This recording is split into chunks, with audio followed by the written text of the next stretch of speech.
Today we're talking about flute assembly and correct hand position. The first thing I do when I'm helping a student put together their flute is I have them have their case open and it's put on a flat surface, not on their laps. In the case of my classroom, that usually means pulling over another chair in front of the student, facing the student, and they can put their open case on the chair.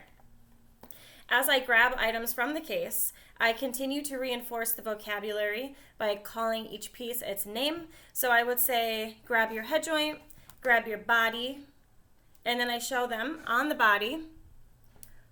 There's this area that does not have any keys, and it usually has this double bar. That's where the head attaches to the body. That's its neck. Then I grab the foot joint, and I explain the foot joint has this cluster of keys on one side, and that cluster wants to be close to its friends on the body. This is, third grade teaching.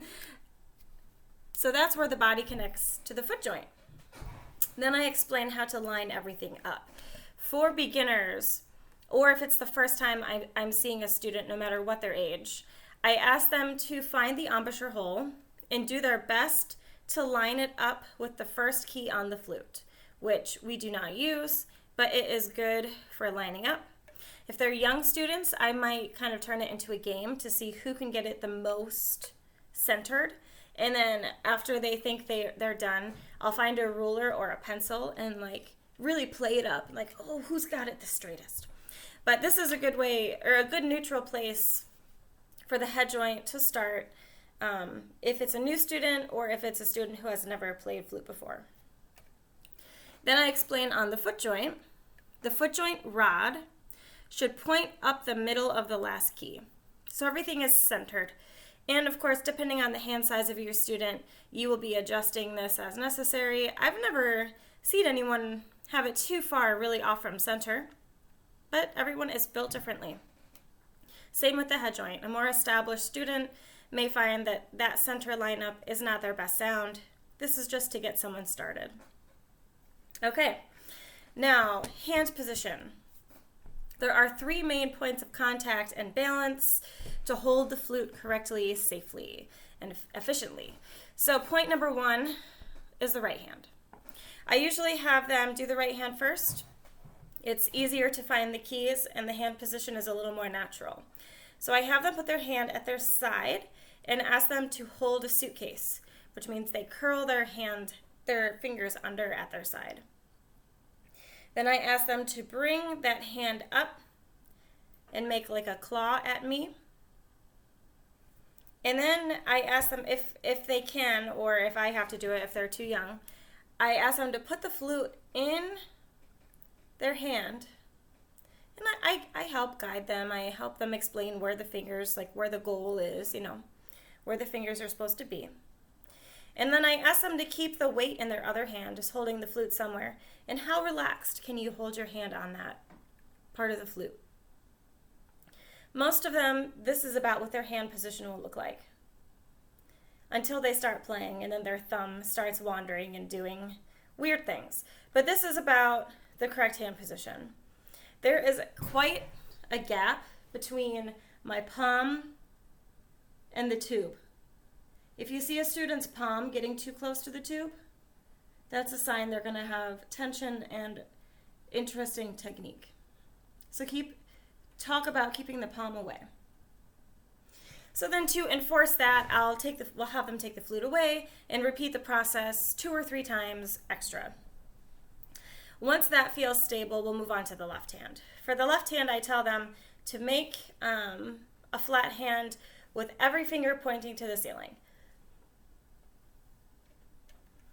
And then I tell them point at the bottom of your pointer finger.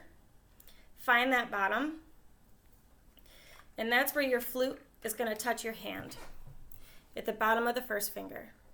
So their hand is still in this shape, and then I have them move it back and forth until they find a spot where they can bend their first finger and touch the first key that they're supposed to touch. And then slowly, I have them bring the wrist a little closer to the tube so they can reach and find the next key and the next key and the pinky and the thumb. And I really try to enforce the thumb being vertical. You'll also see students want to do weird things with their thumb over here. You may see students want to drop the tube into the thumb valley. I call it the valley. And I remind them, nope, it needs to be up at the base of the first finger. The left hand is a little more awkward than the right hand, so that one needs a lot of reinforcement. The third point of balance and contact is actually our face. There's quite a bit of balance that can be achieved here to take the tension off of our hands and our fingers. So as they're getting used to holding both hands on the flute now, I remind them the head joint is part of you. The flute is part of you. It needs to be firm on your face, not to the point of pain, but really quite firm. There's two ways to achieve that firmness. One is to use this point of contact with the left hand to push into your face. And the other way to achieve this is to use the other hand and push forward. And you'll feel increased contact pressure here. Now, I breezed through that. That will often take sometimes 2 weeks of practice to get used to holding the flute correctly, especially just picking it up and knowing where the fingers go. I can tell the students who have not practiced because they take a lot longer to pick their flutes up than the students who have practiced picking it up every day. I have found beginner flutes are not going to be open hold.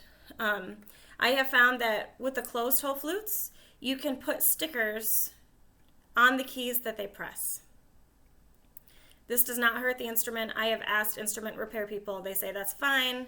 If you're not comfortable with it, you could try using that like cloth medical tape. That might be less of an adhesive that you feel is more comfortable for the flute, but I've never seen a problem with the stickers. So I put the stickers on the keys for them, and we slowly decide when it's time to take the stickers off. And that can also be a little competition to increase practice, like who can get all their stickers off first. I was always motivated by competition, so I tried it. That's one method I use with my students because I know it works for me. So one more thing I want to talk about. For your students who have been playing for a while and they start to complain about right pinky tension, I'm going to tell you why that happens. When you're holding the flute, we have contact 1, contact 2, contact 3. Most of the actual weight of the flute should be here on the left hand. What tends to happen, and I'm not sure why, maybe it's because I teach right hand first, or because the right hand is the easiest to learn, I don't know. But what sometimes happens is students squeeze the pinky and the thumb here, and that is actually where they're holding most of the weight of the flute. And if you yourself try this, you'll start to feel the tension in the pinky almost immediately. Mine's actually kind of on fire.